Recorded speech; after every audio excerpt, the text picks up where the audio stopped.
तो स्टूडेंट, जैसे मैंने आप लोगों को बताया, मैं पढ़ाऊंगा आपको संविधान कि संविधान क्या है, क्यों है और किस प्रकार है। स्टूडेंट, आप लोग सभी जानते हैं कि भारत के संविधान की वैल्यू हमारे लिए कितनी है और इसके बेस पे क्या स्ट्रक्चर होता है। मैं आप लोगों को बताता हूँ कि यूपी के अंदर जो क्वेश्चन आने की संभावना ज्यादा होती है वो इसी से होती है। इसीलिए मैंने स्टार्टिंग में अपनी कुछ क्लासेस में आपको पढ़ाने का पूरा प्रयास करूंगा और आपको समझाने का प्रयास करूंगा कि जिससे आप अच्छे नंबर रैंक ला पाए, अच्छे नंबर कवर कर पाए इस पॉलिटी के सेशन में, और ये हमारी क्लासेस आपको मदद करेगी। तो पॉलिटी की बात करूं संविधान से, सबसे पहला क्वेश्चन तो ये क्यों है, कहां से है, ये दो क्वेश्चन मुझे दिखाई देते हैं। लाइक अगर मैं बिगिनिंग की बात करूं तो संविधान क्यों है, संविधान क्यों है का मतलब आपके सामने एक परिभाषा बनती है। स्टूडेंट, ज्यादा डीपली नहीं जाएंगे, थोड़ा कॉमन सा ही है क्योंकि आपके सिलेबस में जो थोड़ा लाइट पॉलिटी है। संविधान की परिभाषा के लिए कहें या संविधान क्यों है की बात कहें तो संविधान एक कानूनी दस्तावेज है। कानूनी दस्तावेज, स्टूडेंट ये वर्ड आपके लिए समझना जरूरी है। कानूनी दस्तावेज है, कानूनी दस्तावेज का अर्थ है जो कानून की प्रक्रिया के अनुसार चलता है या जिससे कानून चलाने की प्रक्रिया मिलती है, इसी को कहते हैं कानूनी दस्तावेज। तो भारत के संविधान की जो परिभाषा है हमारे लिए सामने आती है उसको हम कहते हैं एक कानूनी दस्तावेज के रूप में, जिसका अर्थ है देश में चलने वाली कानूनी प्रक्रिया, तो देश को चलाने के लिए एक तरीका जिसका नाम है कानून या संविधान। अब हम लोग बात करते हैं कहां से लिया गया है। कहां से लिया गया का अर्थ में तो बहुत सारी चीजें हैं, बहुत सारे देश हमें मिलते हैं। लगभग हम लोग देखते हैं 70 देशों का संविधान। कितने देशों का संविधान स्टूडेंट? क्वेश्चन पूछा गया आपसे कि भारत का संविधान लगभग कितने देशों का मिश्रण है, तो लगभग 70 देशों का मिश्रण। यहीं से एक कोट हमारा जो कवर होता है पॉलिटी में या संविधान के लिए, तो वो कहते हैं भारत के संविधान को उदार का थैला। स्टूडेंट, बहुत बार स्टेटमेंट रिपीट हुई है ये कि भारत का संविधान उदार का थैला। लाइक कुछ मिले जुले देशों के संविधान को मिलाकर भारत का संविधान बनाया गया है, जिसमें अगर मैं मुख्य रूप से बात करूं तो ब्रिटेन क्यों मुक्त था हमारे लिए स्टूडेंट? क्योंकि ब्रिटेन की जो शासन प्रणाली थी उससे कहीं ना कहीं हम जागरूक थे या जानकार थे ब्रिटेन की शासन प्रणाली के अपने लिए, तो इसीलिए हमने भारत के संविधान में लगभग 70%, स्टूडेंट जरूरी है डाटा आपके लिए, लगभग 70% का जो भाग है वो ब्रिटेन के संविधान का है। और उसी के साथ साथ हमने कुछ अन्य देश, जिस प्रकार हम लोग देखेंगे यूएसए, मैं स्टूडेंट आप लोगों को सभी कराऊंगा ये आयरिश, जिसको या फिर आयरलैंड कहते हैं। विभिन्न देशों से हमने बहुत सारे स्ट्रक्चर लिए हैं जिसके बेस पर भारत का एक संविधान का एक प्रारूप या भारत का संविधान तैयार हुआ है। स्टूडेंट मेरे साथ एक वर्ड सामने आया अभी, प्रारूप। मैं बात करता हूं संविधान की शुरुआत की, एटलीस्ट जहां से क्वेश्चन पूछे जाते हैं। संविधान की शुरुआत का मतलब है संविधान को बनाने के लिए अंग्रेजों के द्वारा भारतीयों के सहयोग के लिए एक मिशन या एक कैबिनेट भेजा गया था, जिसका नाम था कैबिनेट मिशन। कैबिनेट मिशन जो 1946 में भारत आया। स्टूडेंट, कैबिनेट मिशन भारत आने का पर्पस क्या था? कैबिनेट मिशन के भारत आने का पर्पस था कि भारत के लोगों को संविधान बनाने में मदद करना। क्या करने में? संविधान बनाने में मदद करना। संविधान बनाने का मदद करने का मतलब था उनके द्वारा बनाए गए कानूनों को हम भारत में कैसे लागू करेंगे और किस प्रकार से हम भारत के संविधान को भारत में लागू कर पाएंगे, इसी के बीच। लेकिन इसमें क्या था, जो आप लोगों से क्वेश्चन पूछा था, इस कैबिनेट मिशन में 3 सदस्य थे। स्टूडेंट बहुत बार तो इन 3 सदस्यों का नाम रिपीट होता है। एक तो है sir Stafford Cripps, Stafford Cripps. एक है ए.वी. अलेक्जेंडर।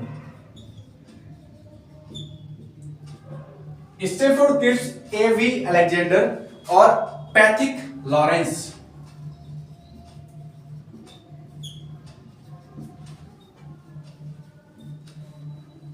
स्टूडेंट पहले ये 3 नाम एक बार दोबारा रिकॉल करते हैं हम, इससे क्वेश्चन मोस्टली पूछे जाते हैं कि कैबिनेट मिशन में कौन कौन सदस्य थे। तो कैबिनेट मिशन 1946 में भारत आया, और अगर मैं पूरी डेट की बात करूं तो मार्च 15 मार्च 1946 कैबिनेट मिशन भारत आया था, जिसमें 3 सदस्य थे। एक थे सर स्टैफोर्ड क्रिप्स, एक है ए.वी. अलेक्जेंडर और एक है पैथिक लॉरेंस। जो इस मिशन को लीड कर रहे थे वो लीड कर रहे थे सर पैथिक लॉरेंस। जाना माना नाम था ब्रिटेन के अंदर राजनीति को लेकर, तो इन्हीं के अध्यक्षता में ये कैबिनेट मिशन भारत आया और इसने क्या कहा, भारत के संविधान को बनाने में भारतीयों की मदद की।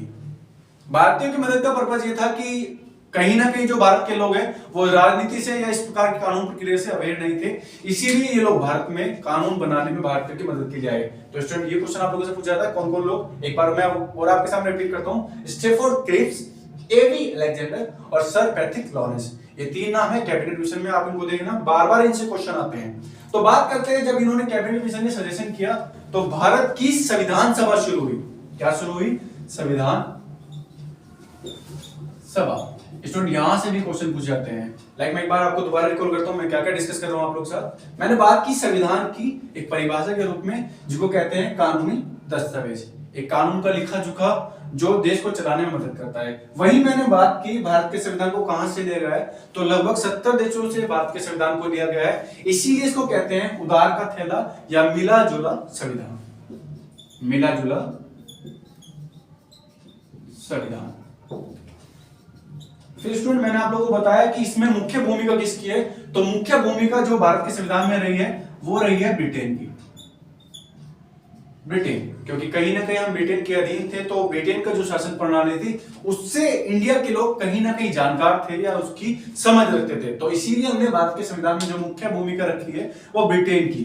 जैसे जैसे मैं आगे बढ़ूंगा ऐसे ऐसे चीजें मैं आपके सामने एक्सप्लेन करता जाऊंगा।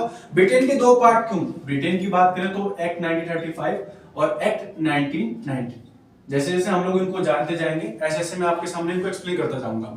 फिलहाल के लिए हमने जो ये क्लास रखी है संविधान के बेसिक पे रखी है, जहां से क्वेश्चन आते हैं और शुरुआत में अगर आप इस पे अपनी पकड़ बना पाएंगे तो आपके नंबर कंफर्म हो जाएंगे। अभी मैं वापस आया था संविधान सभा पर। संविधान सभा से आने से पहले मैंने आपको डिस्कस किया कैबिनेट मिशन, जिसने 1946 में हमारे लिए संविधान सभा या संविधान बनाने की शुरुआत की। तो बात करता हूं संविधान सभा की। तो संविधान सभा से जो पहले क्वेश्चन आते हैं कि संविधान सभा क्यों बनी थी, तो संविधान के निर्माण के लिए, संविधान के निर्माण के लिए।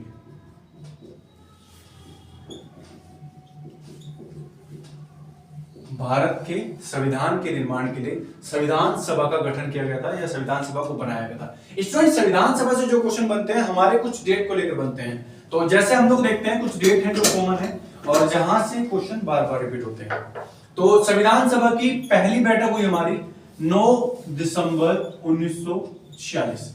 स्टूडेंट सबसे पहले डेट जरूरी है, जहां संविधान से क्वेश्चन बनते हैं वहां इस डेट की आने की पॉसिबिलिटी ज्यादा हो जाती है या प्रायोरिटी ज्यादा हो जाती है। 9 दिसंबर 1946 संविधान सभा की पहली बैठक।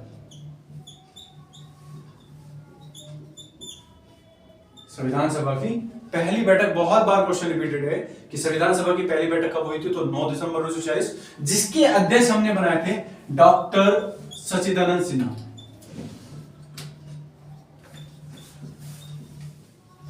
स्टूडेंट दो क्वेश्चन हमारे से रिपीट होते हैं यहाँ अध्यक्ष को लेकर। तो पहले बात की मैंने 9 दिसंबर 1946 संविधान सभा की पहली बैठक, जिसके अध्यक्ष बने थे हमारे सच्चिदानंद सिन्हा। लेकिन एक वर्ड है इनके साथ, अस्थायी। अब ये अस्थायी वर्ड क्या है, मैं आपको थोड़ा सा इनके बारे में एक्सप्लेन कर देता हूं।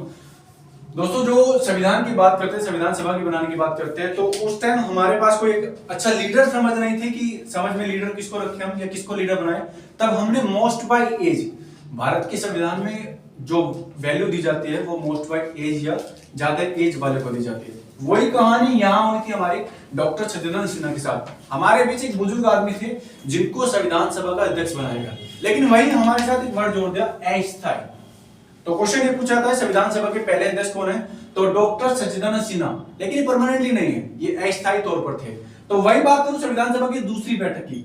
स्टूडेंट संविधान सभा की दूसरी बैठक हुई 11 दिसंबर 1946 और इस बार हमने संविधान सभा के जो अध्यक्ष थे वो स्थायी बना दिए और संविधान सभा की दूसरी बैठक में जो अध्यक्ष बने, दूसरी बैठक में जो स्थायी अध्यक्ष बने वो बने थे डॉक्टर राजेंद्र प्रसाद। स्टूडेंट ये दोनों स्टेटमेंट आप लोगों ने जरूरी है। एक तो ये कि संविधान सभा की पहली बैठक कब हुई, तो 9 दिसंबर 1946 और इसके जो अध्यक्ष थे अस्थायी तौर पर वो थे डॉक्टर सच्चिदानंद सिन्हा, मोस्ट बाय एज या सबसे बुजुर्ग के रूप में।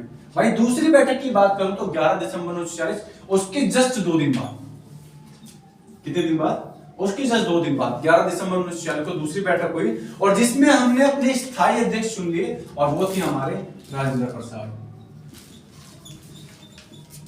स्थायी अध्यक्ष राजेंद्र प्रसाद। ये दो बैठकें कंप्लीट हुई थी। इसी की जस्ट 2 दिन बाद तो लगभग 13 दिसंबर 1946 संविधान सभा की तीसरी बैठक हुई। स्टूडेंट ये तीनों बैठक आपसे पूछी जाती है, एक 9 दिसंबर 1946, दूसरी 11 दिसंबर 1946 और तीसरी 13 दिसंबर 1946। तीसरी बैठक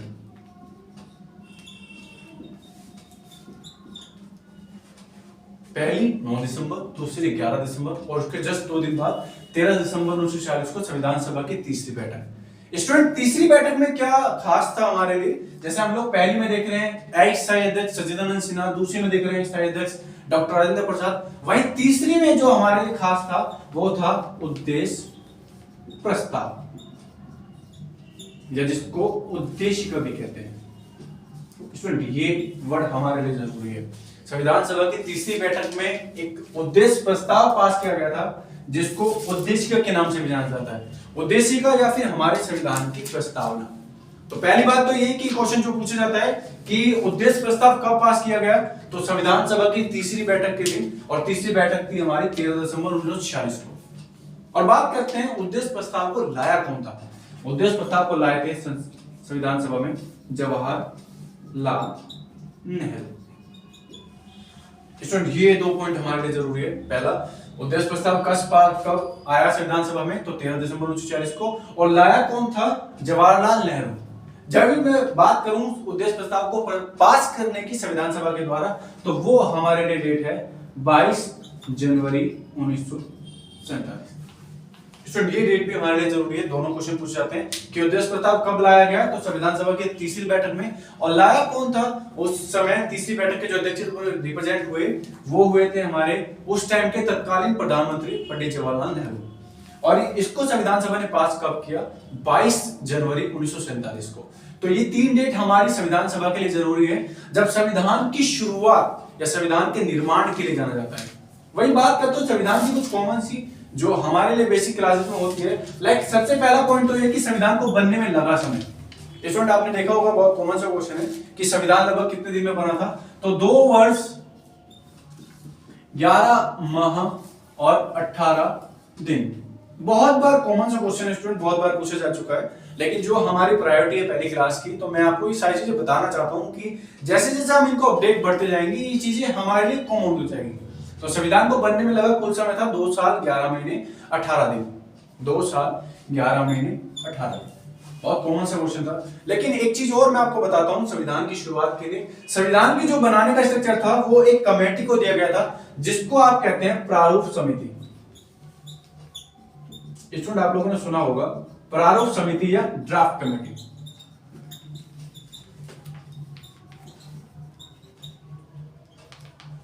प्रारूप समिति या ड्राफ्ट कमेटी, ये वो कमेटी थी जिसको संविधान बनाने का या संविधान का ढांचा तैयार करने का काम दिया गया था। इसके जो अध्यक्ष हैं, हमारे से बहुत बार पूछा जाता है, इसके जो अध्यक्ष थे हमारे डॉक्टर भीमराव रामजी अंबेडकर।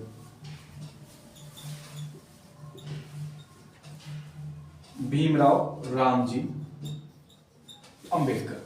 स्टूडेंट बहुत बार पूछा जाता है प्रारूप समिति के जो अध्यक्ष थे कौन थे, तो डॉक्टर भीमराव अंबेडकर। लेकिन जो हाल ही में डिपार्टमेंट ने क्वेश्चन का पैटर्न बनाया, इस बार अभी कुछ टाइम से अध्यक्ष ने पूछकर उपाध्यक्ष पूछ रहा है। उपाध्यक्ष पूछ रहा है, तो प्रारूप समिति का उपाध्यक्ष के तौर पर हम लोग देखते हैं के.एम. मुंशी। के.एम. मुंशी। तो प्रारूप समिति के अध्यक्ष कौन थे? डॉक्टर भीमराव अंबेडकर, और जो उपाध्यक्ष हैं वो है के.एम. मुंशी। अगर मैं बात करूं प्रारूप समिति की, तो प्रारूप समिति में थे लगभग 8 सदस्य। स्टूडेंट आपको 8 के 8 पढ़ने की जरूरत नहीं है, आप इन दोनों को देखो, इनसे काम हो जाएगा, क्योंकि doctor Bhimrao Ambedkar most important represent होते हैं ड्राफ्ट कमेटी के लिए। और वहीं इस बार कुछ क्वेश्चन जो मैंने देखे थे वो क्वेश्चन दिखाई दिए उपाध्यक्ष के लिए, तो उपाध्यक्ष हैं के.एम. मुंशी। वही बात कर रहे थे हम, प्रारूप समिति ने अपना सजेशन दिया और शुरुआत हुई संविधान बनने की। लगा समय 2 साल 11 महीने 18 दिन, और एक ऐसा प्रारूप हमारे सामने तैयार हुआ बनकर जिसने देश को चलाने की पूरी कैपेबिलिटी रखी। कैपेबिलिटी का मतलब था वो एक उस समय का कानून स्ट्रक्चर। संविधान बनकर तैयार हुआ हमारा पूरा 26 नवंबर 1949। पूरी तरह संविधान बनकर तैयार हुआ और हमने अप्लाई किया अपने लिए। तो यही डेट है हमारी 26 नवंबर 1949। इसीलिए हम लोग 26 नवंबर को मनाते हैं संविधान दिवस। स्टूडेंट ये क्वेश्चन हमारा स्टैटिक्स में पूछा जाता है, संविधान दिवस कब मनाया जाता है? तो संविधान दिवस मनाते हैं 26 नवंबर को। हर साल 26 नवंबर को हम लोग संविधान दिवस मनाते आ रहे हैं। 26 नवंबर 1949 को संविधान लागू किया, लेकिन जो हमने संविधान को पूरी तरह लागू किया वो लागू किया हमने 26 जनवरी 1930। स्टूडेंट इसके पीछे भी एक कॉमन सी स्टोरी है। मैं आपको वैसे मॉडर्न हिस्ट्री में बताता इसको, लेकिन अब ये हमारे लिए फैक्ट दोनों डेट के जरूरी हैं, क्योंकि संविधान की बेसिक क्लास में इस डाउट को क्लियर करना जरूरी है। अब 26 जनवरी 1930 की एक घटना है जिसके कारण हमने इस संविधान को 26 नवंबर से 26 जनवरी 1950 लगभग 2 महीने लेट लागू किया पूरी तरीके से। पूरी तरह लागू करने का मतलब था जैसे कि हम इस डेट की वैल्यू प्रॉपर बनाए रखें। स्टूडेंट हम लोग आगे मॉडर्न हिस्ट्री में पढ़ेंगे 26 जनवरी 1930 की घटना क्या थी कि हमारे जो तत्कालीन प्रधानमंत्री बनने हैं या जो आजादी के बाद हमारे पहले प्रधानमंत्री रिप्रेजेंट हुए पंडित जवाहरलाल नेहरू। पंडित जवाहरलाल नेहरू, इन्होंने स्वतंत्रता की घोषणा की। किसकी? स्वतंत्रता की। स्वतंत्रता कहें या स्वाधीनता कहें, स्टूडेंट दोनों वर्ड आपको एनसीईआरटी में मिलते हैं। स्वाधीनता, स्वाधीनता का मतलब था स्वयं के अधीन। तो 26 जनवरी 1930 को पंडित जवाहरलाल नेहरू जी ने लाहौर में रावी नदी के तट पर, ये तीनों स्टेटमेंट आप लोगों के लिए जरूरी है, लाहौर में रावी नदी के तट पर एक तिरंगा फहराकर अपनी आजादी की या अपनी स्वतंत्रता की या अपनी स्वाधीनता की शुरुआत की। तो यही हमारा डे था 26 जनवरी 1930। हम इस दिन की वैल्यू बनाना चाहते थे, इस दिन की वैल्यू को हृदय में संजोए रखना चाहते थे। जो किताबें इस तरह का वर्ड रिप्रेजेंट करती हैं कि इस दिन की वैल्यू अपने हृदय में संजोए रखना चाहते थे, इसीलिए हमने संविधान को लगभग 2 महीने लेट लागू किया। हमें ये डे भी मिल गया और ये डे भी मिल गया। तो इसीलिए 26 जनवरी 1950 को भारत एक नए वर्ड के रूप में रिप्रेजेंट हुआ, गणतंत्र।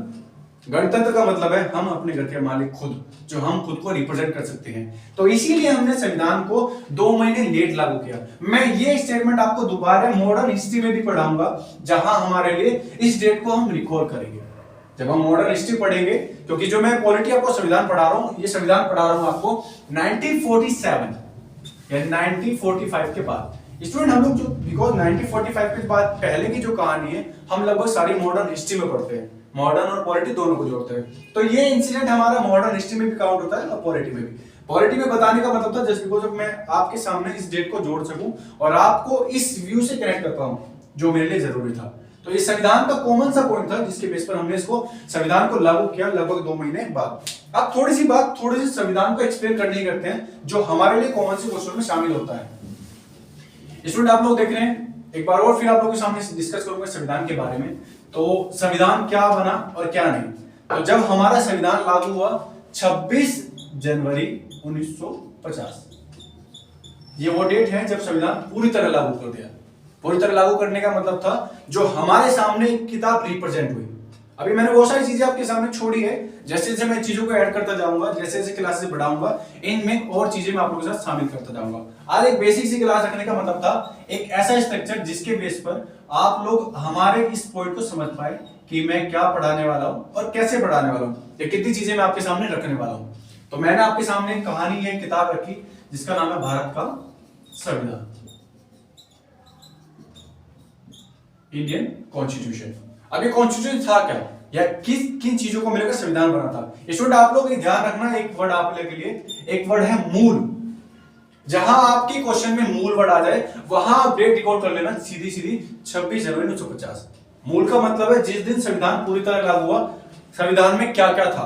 तो संविधान में क्या क्या था का मतलब सबसे पहला क्वेश्चन ये होता है मूल संविधान में कितने अनुच्छेद, कितने पार्ट और कितने भाग या कितने अनुसूचियां। तो मूल संविधान की बात करूं तो मूल संविधान में 395 अनुच्छेद या जिसको इंग्लिश में कहते हैं आर्टिकल, तो लगभग 395 आर्टिकल या 395 अनुच्छेद थे। वहीं संविधान में भाग की बात करूं तो 22 भाग या 22 पार्ट जिनको मिलाकर भारत का संविधान। और वहीं अनुसूचियों की बात करूं तो अनुसूचियां थी मूल संविधान में 8, जिनको आप स्केड्यूल कहते हैं। ये हमारे मूल संविधान का स्ट्रक्चर है जिससे क्वेश्चन बहुत बार पूछे जाते हैं और कहीं ना कहीं यूपी इन डाटा को रिकॉल करता है। लाइक मूल संविधान में कितने अनुच्छेद थे? तो 395। मूल संविधान में कितने भाग थे? तो 22। और मूल संविधान में कितनी अनुसूचियां थी? तो लगभग 8। और अगर मैं बात करूं इसको कंपेयर करके वर्तमान से, दोनों क्वेश्चन देखने आप लोग जरूर स्टूडेंट। जहां मूल की बात कर रहे हैं, मूल हम 26 जनवरी 1950 को, वर्तमान की बात करूं तो अनुच्छेद बढ़कर हो गए लगभग 470, लगभग 470 अनुच्छेद या 470 आर्टिकल। और वही बात करूं भाग की, तो भाग 22 से बढ़कर हो गए हमारे 25, जिसको पार्ट कहते हैं। और वही अनुसूचियों की बात करूं तो 8 से बढ़कर हो गई है 12।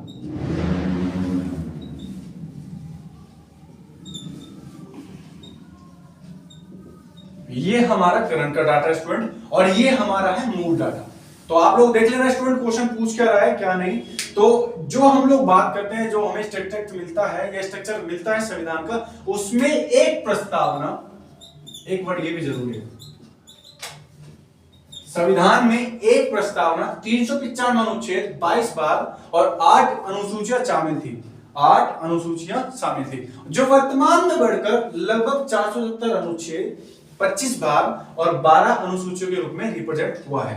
स्टूडेंट मैं आपको अगली क्लास में जो कराऊंगा, वो अगली क्लास में पहले कराऊंगा इसके पार्ट, संविधान के लगभग भाग, क्योंकि संविधान के भाग से क्वेश्चन बनते हैं इंपॉर्टेंट। और सारे भाग नहीं कराऊंगा, कुछ लिमिटेड से ही कराऊंगा, लगभग 10 से 12 भाग 25 में से, जो हमारे लिए जरूरी है। जरूरी का मतलब है लिमिटेशन में पढ़ें और अच्छा पढ़ें, जिनसे हमारे क्वेश्चन बनने की संभावना ज्यादा है। तो इस प्रकार ये संविधान का एक बेसिक स्ट्रक्चर था हमारा। कुछ चीजें मैंने स्किप की है, क्योंकि आज मैं एक बेसिक सी क्लास आपके सामने रखना चाहता था, जिसमें आप लोगों को समझ आए कि मैं क्या पढ़ाने वाला हूं, कैसे पढ़ाने वाला हूं। इसी प्रकार की वीडियो देखने के लिए कमेंट करें, शेयर करें, सब्सक्राइब करें हमारे चैनल को, और मुझे बताएं कि ये चीजें कितनी बेटर है, कि मुझे अपनी जो क्लास है थोड़ी सी स्पीड में करनी चाहिए, थोड़ी कम करनी चाहिए। आज के लिए इतना ही, थैंक यू। चलेगा।